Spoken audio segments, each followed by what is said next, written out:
Hello दोस्तों, नमस्कार। मैं भी एक आप सभी का एक बार फिर से बहुत बहुत स्वागत करता हूं आपके अपने इस यूट्यूब परिवार में। तो साथियों, आज के इस सेशन में आर्मी अग्निवीर एग्जाम 2025 के लिए एक मिनी मॉक टेस्ट कॉल करेंगे, जो कि 40 क्वेश्चनों का टेस्ट होगा। और आप सभी का सही करने का टारगेट 40 क्वेश्चन में से 35 रहने वाले हैं। और इस टेस्ट को हल करने के लिए आपको 15 मिनट का समय दिया जाएगा, प्लस 1/4 का नेगेटिव मार्किंग रहेगा। जो भी क्वेश्चन आपको नहीं आएगा उसको स्किप कर देंगे और उसे याद कर लेंगे। तो जैसा कि इस समय आर्मी अग्निवीर की नई भर्ती की प्रक्रिया चल रही है और फॉर्म भरने की भी तिथि चल रही है।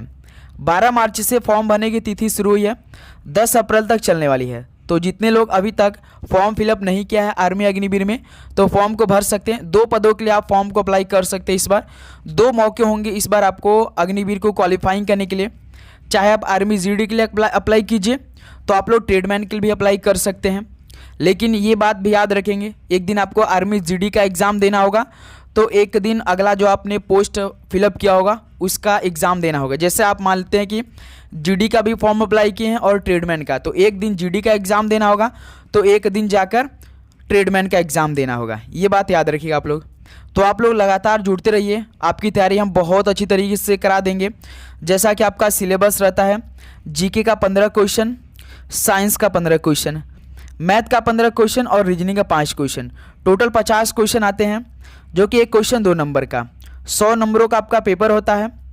ये आप पहला पड़ाव आपका यही है कि पेपर देना होगा। इससे क्वालिफाइंग करेंगे तभी आपका फिजिकल होगा, मेडिकल होगा, उसके बाद डॉक्यूमेंट वेरिफिकेशन हो जाएगा।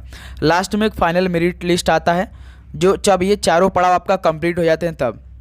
तो आपका तैयारी हम बहुत अच्छी तरीके से करा देंगे। जैसा कि पेपर में सवाल आते हैं, बिल्कुल वैसा एक एक प्रश्न आपको हम बहुत अच्छी तरीके से याद कर देंगे।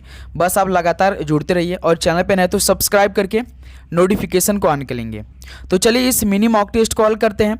डेली क्लास सुबह 8 बजे, एक 11:30 AM पे, शाम को 6 PM पे और एक शाम को 7:30 PM पे। ये लगातार क्लास हम आपको प्रोवाइड करते रहेंगे इसी टाइम पे। तो चलिए आज का पहला प्रश्न हल करते हैं। परमवीर चक्र, अशोक चक्र और वीर चक्र किस दिन के उत्सव के दौरान प्रदान किए जाते हैं? परमवीर चक्र, अशोक चक्र और वीर चक्र किस दिन के उत्सव के दौरान प्रदान किए जाते हैं? तो गणतंत्र दिवस के दौरान ये प्रदान किए जाते हैं। ऑप्शन है बिल्कुल राइट आंसर हो जाएंगे। चलिए अगला सवाल बताइए, क्वेश्चन नंबर 2। सीमांत गांधी किसे कहा जाता है? ऑप्शन है राजेंद्र प्रसाद, खान अब्दुल गफ्फार खान, अशफाक उल्लाह खान या राजकुमार शुक्ल। सीमांत गांधी किसे कहा जाता है? तो खान अब्दुल गफ्फार खान को कहा जाता है। बी ऑप्शन बिल्कुल राइट आंसर हो जाएंगे। चलिए अगला सवाल बताइए, क्वेश्चन नंबर 3। गांधी इरविन समझौते पर कब हस्ताक्षर किए गए थे? गांधी इरविन समझौते पर कब हस्ताक्षर किए गए थे? 1931, 1929 या 1935, 1932। गांधी इरविन समझौते पर कब साइन किए गए थे? 1931 में किए गए थे। ऑप्शन है यहाँ से बिल्कुल राइट आंसर हो जाएंगे। चलिए अगला सवाल बताइए, क्वेश्चन नंबर 4। सुल्तान अबू बकर शाह निम्नलिखित में से किस राजवंश से थे? सुल्तान अबू बकर शाह ये किस राजवंश से थे? तुगलक वंश, गौरी वंश या गुलाम वंश या लोधी वंश से? सुल्तान अबू बकर शाह ये तुगलक वंश के राजवंश थे। ऑप्शन है बिल्कुल राइट आंसर हो जाएंगे। चलिए नेक्स्ट अगला सवाल बताइए, क्वेश्चन नंबर 5। संविधान सभा का निर्माण किस योजना के तहत किया गया था? संविधान सभा का निर्माण किस योजना के तहत किया गया था? क्रिप्स मिशन योजना या कैबिनेट मिशन योजना, साइमन कमीशन या इनमें से कोई नहीं? तो संविधान सभा का निर्माण कैबिनेट मिशन योजना के तहत किया गया था। बी ऑप्शन बिल्कुल राइट आंसर हो जाएंगे। चलिए अगला सवाल बताइए, क्वेश्चन नंबर 6 क्या दे रखा है? आर्कटिक क्षेत्र और अंटार्कटिका महाद्वीप कहाँ पर स्थित है? तो आर्कटिक क्षेत्र और अंटार्कटिका महाद्वीप जो है ये स्थित है उत्तरी और दक्षिणी ध्रुव के निकट पर। बी ऑप्शन बिल्कुल राइट आंसर हो जाएंगे। चलिए नेक्स्ट अगला सवाल बताइए, question number 7। Straight from the heart an autobiography पुस्तक किसने लिखी है? Straight from the heart an autobiography ये पुस्तक किसने लिखी है? BBS लक्ष्मण या युवराज सिंह या कपिल देव या सचिन तेंदुलकर? तो straight from the heart an autobiography पुस्तक लिखे हैं कपिल देव। ऑप्शन सी बिल्कुल राइट आंसर हो जाएंगे। चलिए नेक्स्ट अगला सवाल बताइए, क्वेश्चन नंबर 8। वियतनाम की राजधानी क्या है? तो वियतनाम की राजधानी क्या होती है? लुसाका, निकोसिया, हनोई या काराकस? वियतनाम की राजधानी क्या होती है? तो हनोई होती है। ऑप्शन सी बिल्कुल राइट आंसर हो जाएंगे। चलिए नेक्स्ट अगला सवाल बताइए, क्वेश्चन नंबर 9। मिस्र की मुद्रा इनमें से कौन सी है? मिस्र की मुद्रा इनमें से कौन सी होती है? तो पाउंड होती है। ऑप्शन ए बिल्कुल राइट आंसर हो जाएंगे। चलिए अगला सवाल बताइए, क्वेश्चन नंबर 10। 2 अक्टूबर को किसके रूप में मनाया जाता है? 2 अक्टूबर को तो गांधी जयंती भी आता है, लेकिन ये किस दिवस के रूप में मनाया जाता है 2 अक्टूबर? अंतर्राष्ट्रीय अहिंसा दिवस या विश्व सामाजिक न्याय दिवस, विश्व वन्य जीव दिवस या अंतर्राष्ट्रीय शिक्षा दिवस? बताइए 2 अक्टूबर को किसके रूप में मनाया जाता है? तो ये अंतर्राष्ट्रीय अहिंसा दिवस के रूप में मनाए जाते हैं। ऑप्शन ए बिल्कुल राइट आंसर हो जाएंगे। चलिए नेक्स्ट अगला सवाल बताइए, क्वेश्चन नंबर 11। निम्नलिखित में से किस शहर में माइक्रोसॉफ्ट का मुख्यालय स्थित है? तो किस शहर में माइक्रोसॉफ्ट का मुख्यालय स्थित है? वाशिंगटन, फ्लोरिडा, न्यूयॉर्क या टोरंटो में? तो माइक्रोसॉफ्ट का मुख्यालय स्थित है वाशिंगटन शहर में। ऑप्शन ए बिल्कुल राइट आंसर हो जाएंगे। तो साथ ही उम्मीद करूंगा आपको हर एक प्रश्न बहुत अच्छी तरीके से याद हो रहेंगे। तो आप लोग चैनल पे नए तो सब्सक्राइब करके नोटिफिकेशन को ऑन कर लेंगे, क्योंकि हम आपकी तैयारी बहुत अच्छी तरीके से करवाने वाले हैं। चाहे आप साइंस की तैयारी कीजिए, चाहे मैथ का, चाहे रीजनिंग का, एक एक क्वेश्चन आपको हम अच्छी तरीके से तैयार करवा देंगे, जो आपका पेपर में डायरेक्ट यही सब सॉल्व पूछे जाएंगे। ओके, डेली क्लास हम जो देंगे तो आप उससे अच्छी तरीके से लिया कीजिए जरूर से। ओके, देखिए क्वेश्चन नंबर 12 है, विक्रमशिला विश्वविद्यालय किसने स्थापित की? विक्रमशिला विश्वविद्यालय किसने स्थापित की? तो धर्मपाल ने की थी। ऑप्शन है बिल्कुल राइट आंसर हो जाएंगे। चलिए नेक्स्ट अगला सवाल बताइए, क्वेश्चन नंबर 13। किस संवैधानिक संशोधन द्वारा संविधान में मौलिक कर्तव्य जोड़े गए? किस संवैधानिक संशोधन द्वारा संविधान में मौलिक कर्तव्य को जोड़े गए थे? तो कौन सा संशोधन अधिनियम हुआ था और किस वर्ष में हुआ था, जिससे भाई मौलिक कर्तव्य जोड़ दिए गए थे इसमें? तो 42वां संशोधन अधिनियम हुआ था 1976 में। तो इसके दौरान मौलिक कर्तव्य जोड़े गए थे। ऑप्शन है बिल्कुल राइट आंसर हो जाएंगे। चलिए अगला सवाल बताइए, क्वेश्चन नंबर 14। भारत की भू सीमा से सटे निम्न में से किस देश की आधिकारिक मुद्रा नगुलट्रम है? तो भारत की भू सीमा से सटे किस देश की आधिकारिक मुद्रा नगुलट्रम है? तो ये भूटान देश की है। ऑप्शन सी बिल्कुल राइट आंसर हो जाएंगे। चलिए नेक्स्ट अगला सवाल बताइए, क्वेश्चन नंबर 15। निम्नलिखित में से कौन भारत रत्न से सम्मानित होने वाले पहले संगीतकार थे? भारत रत्न से सम्मानित होने वाले पहले संगीतकार कौन थे? बताइए। तो MS सुब्बुलक्ष्मी थे। डी ऑप्शन बिल्कुल राइट आंसर हो जाएंगे। चलिए नेक्स्ट अगला सवाल बताइए, क्वेश्चन नंबर 16। किस देश में बहुदलीय प्रणाली नहीं है? तो किस देश में बहुदलीय प्रणाली नहीं है? पाकिस्तान, भारत, बांग्लादेश या ब्रिटेन देश में? तो आपको देखना है कि बहुदलीय प्रणाली उस देश में नहीं है, वो कौन सा देश है, कंट्री है? तो ब्रिटेन देश है। डी ऑप्शन बिल्कुल राइट आंसर हो जाएंगे। चलिए अगला सवाल बताइए, क्वेश्चन नंबर 17। लेबनान की राजधानी क्या है? लेबनान की राजधानी है बेरूत है, त्रिपोली है, सीडोन है या टायर है? तो लेबनान की राजधानी तो बेरूत होती है, या चाहे आप बेरूत भी बोल सकते हैं। ऑप्शन है यहाँ सबका बिल्कुल राइट आंसर हो जाएंगे। चलिए नेक्स्ट अगला सवाल बताइए, क्वेश्चन नंबर 18। डोकलाम संकट के परिणाम स्वरूप किसके बीच टकराव हुआ? यानी जो डोकलाम संकट के परिणाम स्वरूप हुए हैं, ये किन किन देश के बीच टकराव हुआ है? जो डोकलाम संकट के परिणाम स्वरूप हुए हैं, ये किन देश के बीच हुआ है? तो एक तो भारत है और एक चीन देश है। ऑप्शन है यहाँ से बिल्कुल राइट आंसर हो जाएंगे। चलिए नेक्स्ट अगला सवाल बताइए, क्वेश्चन नंबर 19। सर्वोच्च न्यायालय की कार्यवाही किस भाषा में संचालित की जाती है?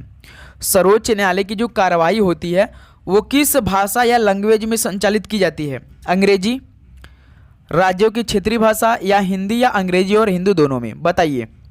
सर्वोच्च न्यायालय की कार्यवाही जो काम वाम होती है वो किस भाषा में संचालित होती है? तो केवल अंग्रेजी में होती है, यानी इंग्लिश में केवल होती है। ऑप्शन है बिल्कुल राइट आंसर हो जाएंगे। चलिए नेक्स्ट अगला सवाल बताइए, क्वेश्चन नंबर 20। विश्व शौचालय दिवस हर साल किस महीने में और किस तारीख को मनाया जाता है? विश्व शौचालय दिवस हर साल को मनाया जाता है यानी 19 नवंबर को मनाया जाता है विश्व शौचालय दिवस हर साल। ऑप्शन ए बिल्कुल राइट आंसर हो जाएंगे। चलिए नेक्स्ट अगला सवाल बताइए, क्वेश्चन नंबर 21। 12 मासा की रचना किसने की थी? 12 मासा की रचना किसने की थी? तो मलिक मोहम्मद जैसी ने की थी। बी ऑप्शन बिल्कुल राइट आंसर हो जाएंगे। चलिए नेक्स्ट अगला सवाल बताइए, क्वेश्चन नंबर 22। विश्व में हरित क्रांति के जनक के रूप में किसे जाना जाता है? विश्व में हरित क्रांति के जनक के रूप में किसे जाना जाता है बताइए। विश्व की बात कर रहा है तो नॉर्मन बोरलॉग को जाना जाता है। विश्व की बात कर रहा है, भारत में यदि बात करता तो एम एस स्वामीनाथन है, लेकिन विश्व की बात कर रहा है हरित क्रांति के जनक के रूप में तो नॉर्मन बोरलॉग है। डी ऑप्शन बिल्कुल राइट आंसर हो जाएंगे। चलिए अगला सवाल बताइए, क्वेश्चन नंबर 23। पेसो निम्नलिखित में से किस राष्ट्र की मुद्रा है? पेसो किस राष्ट्र की मुद्रा है? चीन, अर्जेंटीना, कोलंबिया या दोनों, बी और सी? ऑप्शन बताइए। पेसो किस राष्ट्र की मुद्रा है?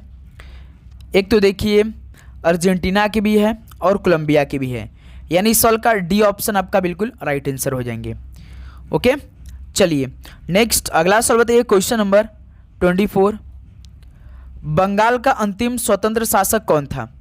बंगाल का अंतिम स्वतंत्र शासक कौन था?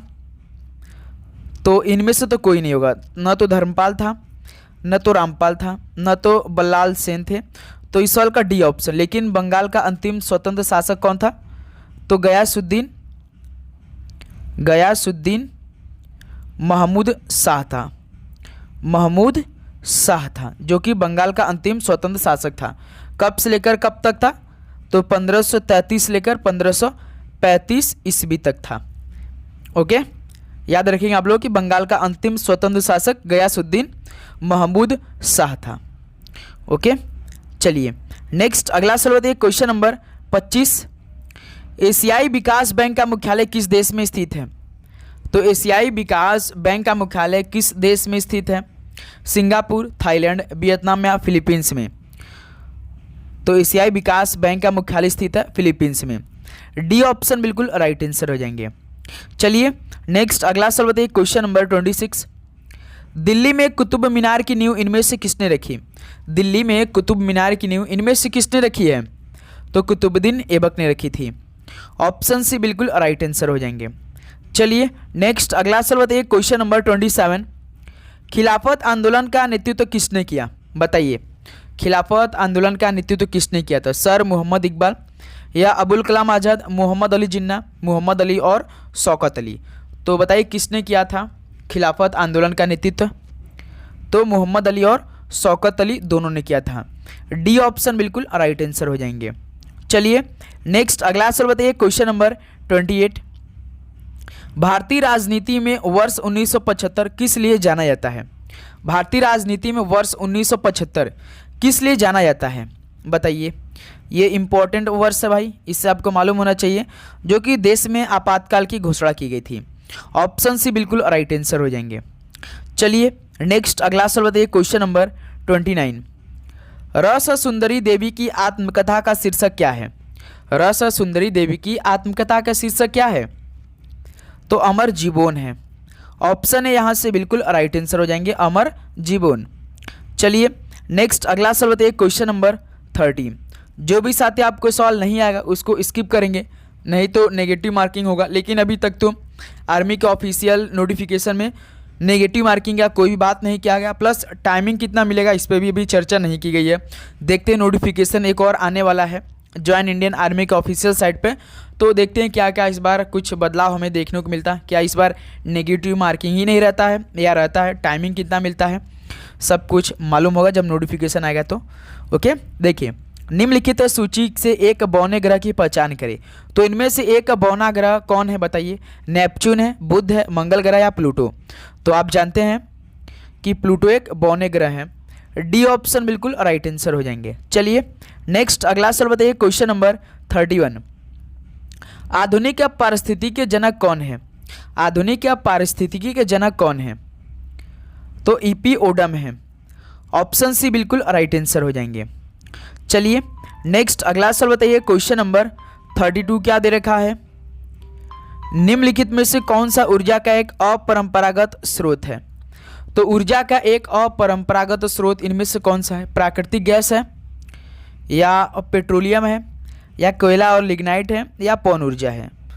तो ऊर्जा का एक अपरंपरागत स्रोत, तो याद रखिएगा पवन ऊर्जा है। डी ऑप्शन बिल्कुल राइट आंसर हो जाएंगे। चलिए नेक्स्ट अगला सवाल बताइए, क्वेश्चन नंबर 33। झांसी को ब्रिटिश साम्राज्य में कब सम्मिलित किया गया? झांसी को ब्रिटिश साम्राज्य में कब सम्मिलित किया गया था? 1850 यानी 1850 में, या 1853 में, या 1856 या 1860 में? तो झांसी को ब्रिटिश साम्राज्य में कब सम्मिलित कर दिया गया था? तो 1853 में किया गया था। बी ऑप्शन बिल्कुल राइट आंसर हो जाएंगे। चलिए नेक्स्ट अगला सवाल बताइए, क्वेश्चन नंबर 34। भारत की जनगणना 2011 के अनुसार भारत की ग्रामीण जनसंख्या का प्रतिशत कितना है? भारत की जनगणना 2011 के अनुसार भारत की ग्रामीण जनसंख्या का परसेंटेज कितना है? बताइए आप सभी लोग, क्या हो जाएगा इस सवाल का बिल्कुल राइट आंसर? तो याद रखिएगा आप लोग 68.8%, यानी डी ऑप्शन बिल्कुल राइट आंसर हो जाएंगे। चलिए नेक्स्ट अगला सवाल बताइए, क्वेश्चन नंबर 35। कोमोरोज की राजधानी क्या है? कोमोरोज की राजधानी क्या होती है? बताएंगे आप सभी। कोमोरोज की राजधानी होती है मोरोनिक। ऑप्शन ए बिल्कुल राइट आंसर हो जाएंगे। चलिए नेक्स्ट अगला सवाल बताइए, क्वेश्चन नंबर 36। भारत के महाराज्यपाल यानी गवर्नर जनरल बनने वाले पहले कौन थे? भारत के पहले गवर्नर जनरल बनने वाले कौन थे? सी राजगोपालाचारी, या फखरुद्दीन अली अहमद, या लाल बहादुर शास्त्री, या वीवी गिरी? तो कौन थे भारत के महाराज्यपाल बनने वाले पहले कौन थे? तो सी राजगोपालाचारी थे। ऑप्शन है यहाँ से बिल्कुल राइट आंसर हो जाएंगे। चलिए नेक्स्ट अगला सवाल बताइए, क्वेश्चन नंबर 37। जियारत का महत्वपूर्ण हिस्सा क्या है? जियारत का महत्वपूर्ण हिस्सा क्या है? तो संगीत और नृत्य है। बी ऑप्शन बिल्कुल राइट आंसर हो जाएंगे। चलिए नेक्स्ट अगला सवाल बताइए, क्वेश्चन नंबर 38। अहोम साम्राज्य के कमांडर लाचित बरफुकन ने किस वर्ष में सरायघाट का युद्ध लड़ा था? अहोम साम्राज्य के कमांडर लाचित बरफुकन ने किस वर्ष में सरायघाट का युद्ध लड़ा था? तो 1671 में लड़ा था। ऑप्शन ए बिल्कुल राइट आंसर हो जाएंगे। चलिए नेक्स्ट अगला सवाल बताइए, क्वेश्चन नंबर 39। भारत का एकमात्र तैरता हुआ राष्ट्रीय उद्यान कौन है? भारत का एकमात्र तैरता हुआ राष्ट्रीय उद्यान जिम कॉर्बेट, किबुल लामजाओ, या मानस, या इनमें से कोई नहीं? भारत का एकमात्र तैरता हुआ जो राष्ट्रीय उद्यान है वो किबुल लामजाओ है। बी ऑप्शन बिल्कुल राइट आंसर हो जाएंगे। चलिए नेक्स्ट अगला सवाल बताइए, क्वेश्चन नंबर 40। तापी नदी अपनी पानी किस में छोड़ती है? किस सागर में या खाड़ी में छोड़ती है? बताइए तापी नदी। तो याद रखिए जो तापी नदी अपना पानी ये अरब सागर में छोड़ती है। डी ऑप्शन साथियों बिल्कुल राइट आंसर हो जाएंगे। तो आज का ये मिनी मॉक टेस्ट कंप्लीट होता हुआ 40 क्वेश्चनों का। तो अब बताइए कि आप सभी का कितना स्कोर है आज के इस पहले टेस्ट में? सभी साथी बताएंगे कि आप सभी ने कितना सही से स्कोर किया। उम्मीद करूंगा हर एक प्रश्न आपको बहुत अच्छी तरीके से समझ में आया होगा और आपने हर एक क्वेश्चन भी अच्छी तरीके से याद भी किया होगा। जैसा आर्मी के एग्जाम में सवाल पूछे जाते हैं बिल्कुल सेम उसी के आधार पर सारे प्रश्न में लिया और सारे क्वेश्चन तो प्रीवियस ईयर के में जो आपका पेपर हुआ आर्मी का उसमें आए हुए भी सवाल हैं इस सेशन में। तो बताइए आप लोग कितना स्कोर कर पाए। तो उम्मीद करूँ दोस्त आपने बहुत अच्छी तरीके से टेस्ट दिया और डेली का डेली अब इस तरह से आप टेस्ट जरूर देंगे। तो जितना भी हम सेशन देंगे आप उसे एक टेस्ट के रूप में लिया कीजिए, इससे तैयारी आपकी अच्छी होगी और एक यहाँ से डेली का डेली मॉक टेस्ट भी आपको मिलता रहेगा। तो जितना भी सवाल हम कराएं तो आप अपने से पहले उस सवाल का जवाब देने का प्रयास करें तो इससे और भी बेटर होगी और आपकी तैयारी में और भी निखार होगा और आप तैयारी भी अच्छी तरीके से करेंगे। ओके दोस्त, तो चलिए इस सेशन को यहीं पर समाप्त करते हैं। मिलते हैं शाम को 7:30 PM पे एक और नए क्लास के साथ। 7:30 PM पे एक और नए क्लास के साथ। तो आप लोग चैनल पे नए तो सब्सक्राइब करके नोटिफिकेशन को ऑन कर लेंगे। सभी को जय हिंद, वंदे मातरम। पढ़ाई करते रहिए। All the very best. धन्यवाद।